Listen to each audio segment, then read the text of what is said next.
Imagine one day having a normal life, and then imagine one day waking up and your life being totally different and not knowing what's going to happen from one day to the next.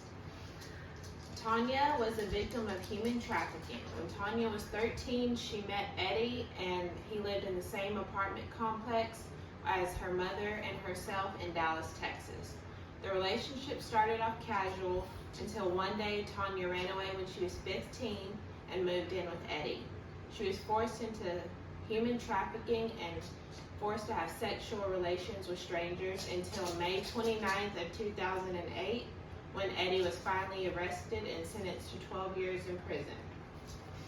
My name is Jaden Sims. I'm team leader of Group 2. I'm a social work major, and from my experience with my recent internships and in-class education, I've personally seen up close the effects that not only human trafficking but sexual assault can have on a person's life. Human rights are something that everyone should have, and when it's violated, it's a crime against humanity. Human trafficking is a massive violation of human rights, as the perpetrators are holding a human being in captivity and forcing them to work against their will. Today we will look at the problem of human trafficking and the impact it can have on someone's life. Today we will explore the negative impacts of human trafficking and resources to advocate for human trafficking victims. By first looking at the problem, examining the solutions that each charity provides. Jamisha Stewart will inform us about For the Silent. Christopher McFarland will discuss Operation Underground Railroad. Hannah Smith will discuss Fair Girls. Jalea Wilson will examine Stop the Traffic. Liberty Bell will discuss Starfish Project Jewelry. And Jasmine Dorton will examine Agape International Missions. To begin, let's explore why human trafficking is such a big issue and why society should educate themselves.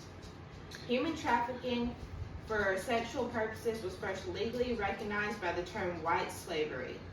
White slavery is obtaining a white woman or girl by the use of forced drugs or by dishonesty for which sex is unwanted by the woman. Approximately 80% of trafficking involves sexual exploitation and 19% involves labor exploitation.